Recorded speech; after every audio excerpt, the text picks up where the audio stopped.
I love my son, but I hate his behaviour. The words of one mother who says she struggles to cope with her 10-year-old who has learning difficulties and severe ADHD. 54-year-old Jenny Young has 3 grown-up children and 10-year-old Ryan. He can't read and write, and every day he attacks his mother and members of the family, biting, scratching and kicking, chucking furniture and knocking the TV over.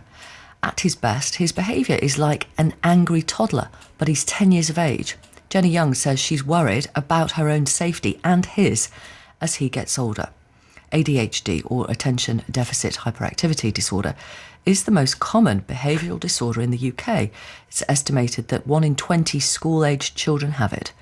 Children with ADHD often act without thinking, are hyperactive and have trouble focusing. It can also lead to violent and explosive behaviour. Our reporter Joe Black went to visit the family at their home. It might be absolutely fine, or it might be absolute meltdown. Here he is. It's just Mum. Hi, gorgeous. Just Mum. Is it just Mum? Come on then. Hello, Mister. He scratched me today. Oh, did he? Scratch? It's all right, no problem. What did he say to Kamal, He doesn't mean Ryan? it. I know he doesn't mean it. It's all right. Say to Kamal? It's okay, it's okay. He's sorry, It's all right. Kamal. He's sorry, Kamal. Yeah, he's all right. Sorry, come on. Yeah. So see you tomorrow. See you tomorrow. Good boy, Ryan. See you tomorrow, Ryan. Kamal, who dropped him off, the escort, said that he'd been scratched by him. Yeah, he does sometimes scratch Kamal, and Kamal always says very kindly and sweetly, it doesn't matter, it's okay. I know he doesn't mean it. It's very kind of him to say it's okay, it doesn't matter, and say it with a smile, but it does matter. Ryan can't go around scratching people. Kamal's gone. He has, hasn't he? See you tomorrow. Toilet. I don't like the toilets. Really? Help! Help me! Help me, Mum! Help! Hey, puppy! Hey, puppy! Ow! So he's biting the banister there. I keep biting! You're silly. I can't take... Oh, don't bite puppy. Don't bite, puppy! That's silly! So that was just something quite regular, like going to the loo. He didn't want to go, and he almost pulled the television off the stand. I know. Yes, exactly. My arms are covered. My lower arm, between my elbow and my wrist, are covered in scars from bites and scratches. And if my arms get cold and the scars show up, it does look like, I think it looks like I've been self-harming. I mean, he's a small 10-year-old, but even if he throws himself on the floor, kicking and screaming, that's pretty bad. But he could go down with a handful of my hair, which is still attached to my head, which means that I could easily go down with him. Or he has been known to throw the television down, which is scratched actually from him throwing the television around. He'd be the one that would suffer the most because he watches television by far the most. But to get him to understand that he's actually risking damaging his prized possession is just impossible. And the worst things are the biting and scratching. Biting is the worst thing. I think for a person to be bitten by another person it's very hard not to react violently back. I've taught myself over the years not to react very much, which makes him sound like a monster. He's not a monster. He's still a little boy.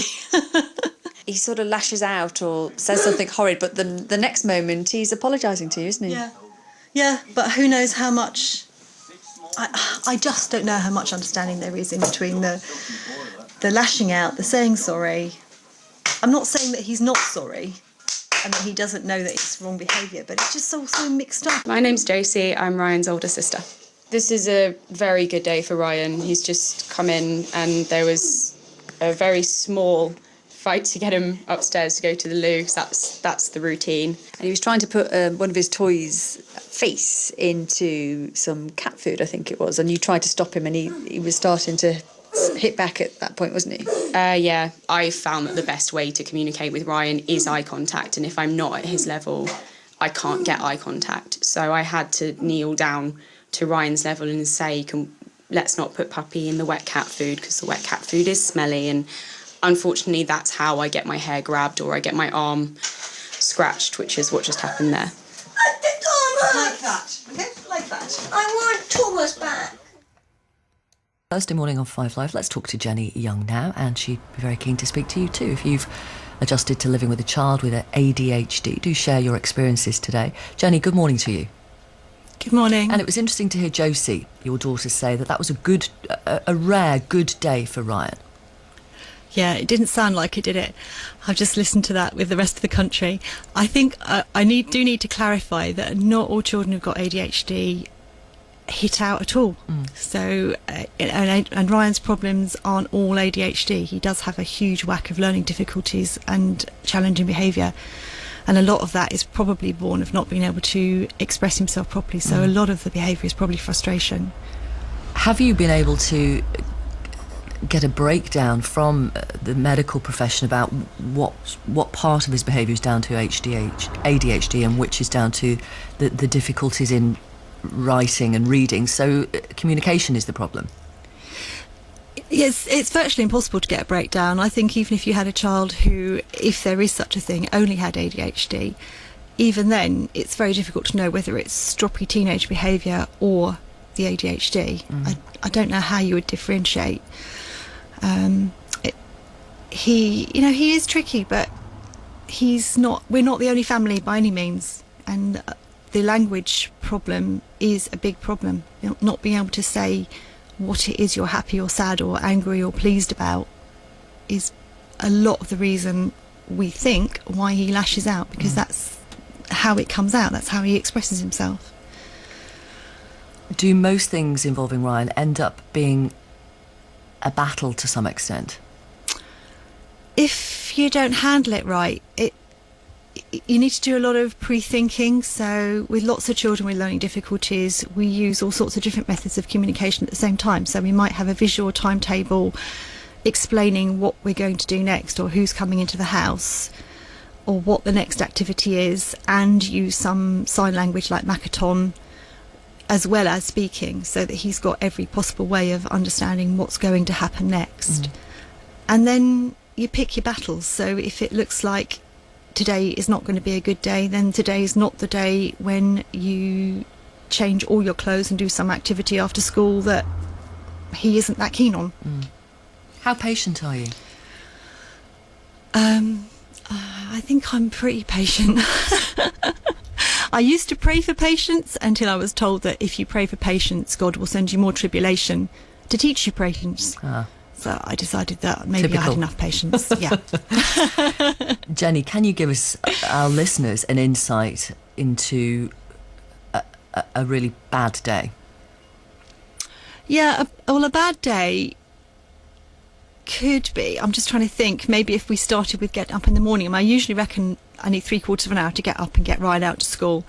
And it could go swimmingly, and he could be up and dressed and eat all his breakfast and get dressed fine. Well, I could dress him fine, and he could be outside waiting for the minibus to come fine. On a sunny day, he could be outside watching the traffic.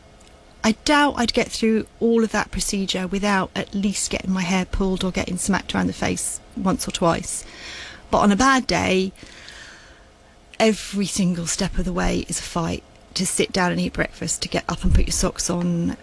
It's very difficult to not put yourself in the line of fire if you are kneeling on the floor putting a child's socks on, because although I know that's the worst place for my head to be, where he can get hold of my hair, knock my glasses off, pull my earrings, do all the things that he does, I can't do it. I can't get his clothes on him without being in that place. So, sometimes, despite your better self, do you take it personally? Do you think he must hate me? I don't think I ever do these days. I do hate the situation I've got into because of his disabilities, but I don't think I ever hate him. I think even at my lowest point, it's not his fault. He didn't ask to be born this way. We are in this situation. That is the reality, and I think that is what is very hard for other people to see, is that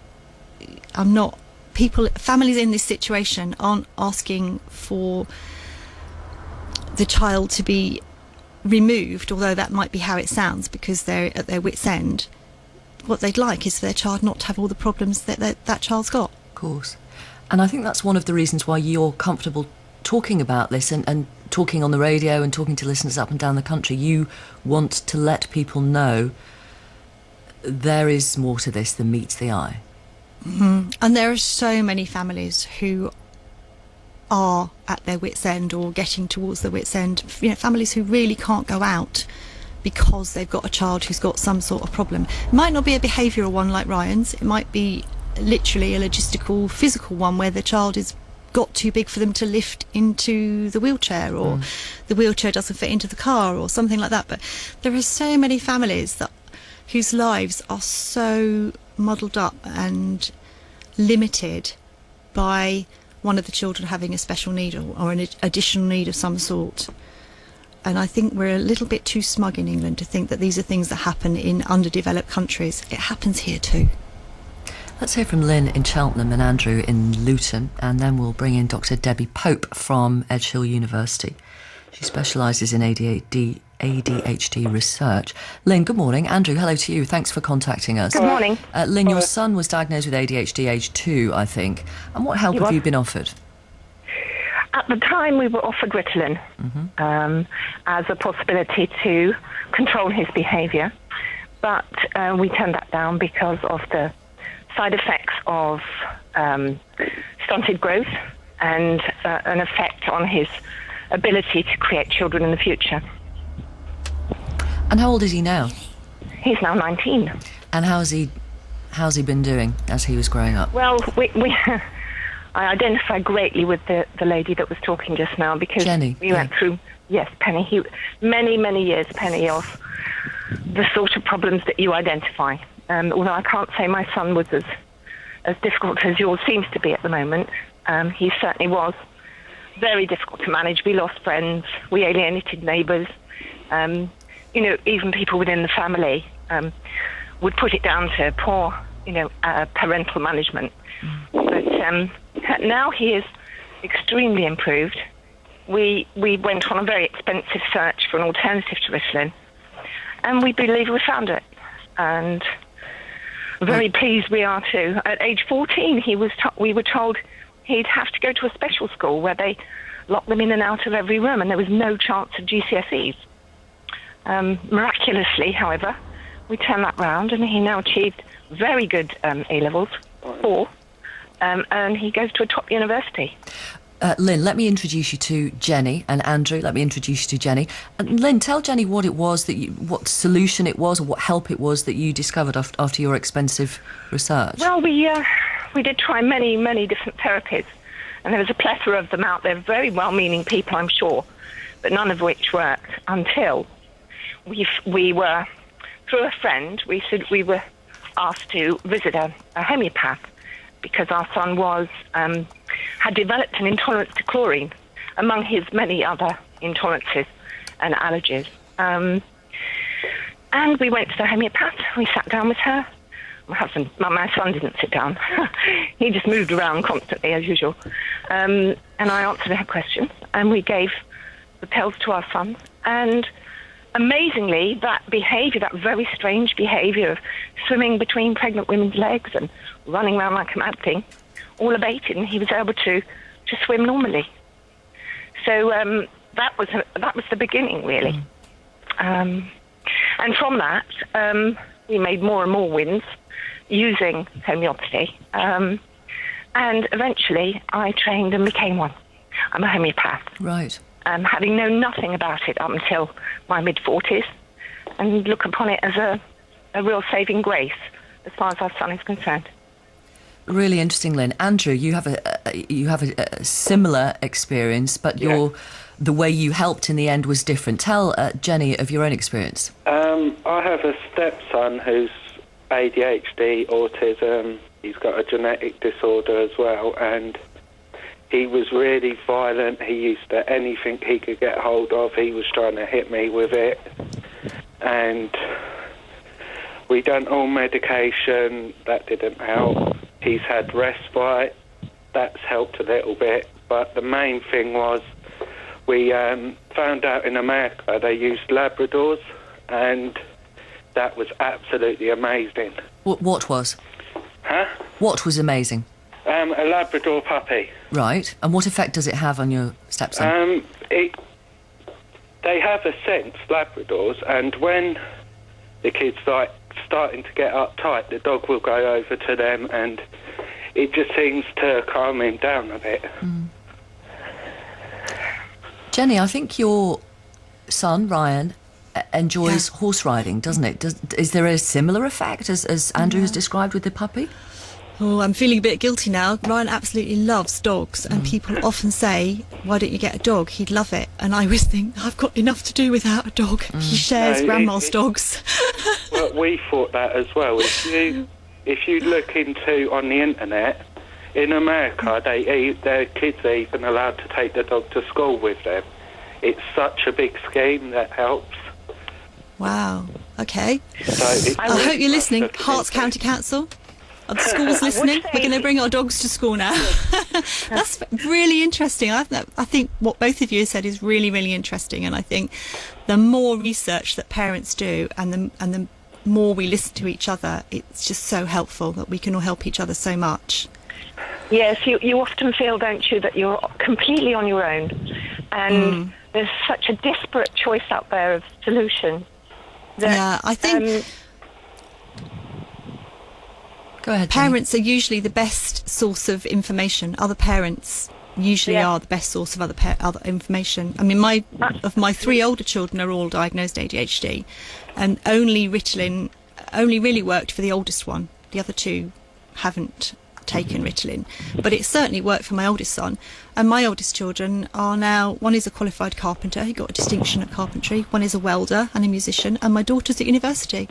So, yes, it was really tough in senior school years, but my goodness, have they come through. So, yeah, it's a shame that ADHD ends in the word disorder, because I think that's a rotten thing to be told when you're already struggling at school. To be told that you've got a disorder doesn't help. Well, from a homeopathic point of view, we look at people, now I'm trained, I can talk as we look at people as being in certain states of health. Yeah.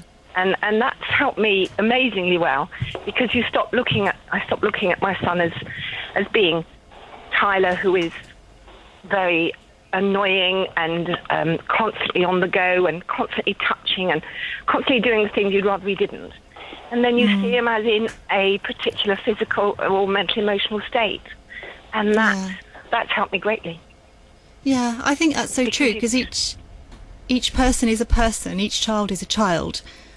Although sometimes you need the label, as it's called, to get the right support at school, maybe, it's not always a helpful label, and the child is a child. They would have lots of different elements to their personality. Term, isn't it? They use the umbrella term, and it's very difficult because it doesn't help you anymore knowing it. But what I found is that the remedies correctly prescribed will remove that health state. And it may go on for a while. The treatment doesn't necessarily, it's not just one pill, obviously, but nevertheless, gradual improvements are made. And these wins will allow that child to concentrate and start enjoying their lives, because much as we're struggling as mothers, those children are having a dreadful time. It breaks my heart when I think of the struggles that my son went through, particularly at school, where he was marginalised all the time. Yeah, and it can be very difficult in school. I think most children with ADHD, it's a huge generalisation, but they usually cope through the beginning of school years, but senior school can be really, really difficult for them. Yeah. And if you start heaping on the negatives, you just go in a downward cycle. So if you find a remedy that helps a particular part of their difficulties, then you can start going in a positive spiral. And then that's better for everybody. Yeah.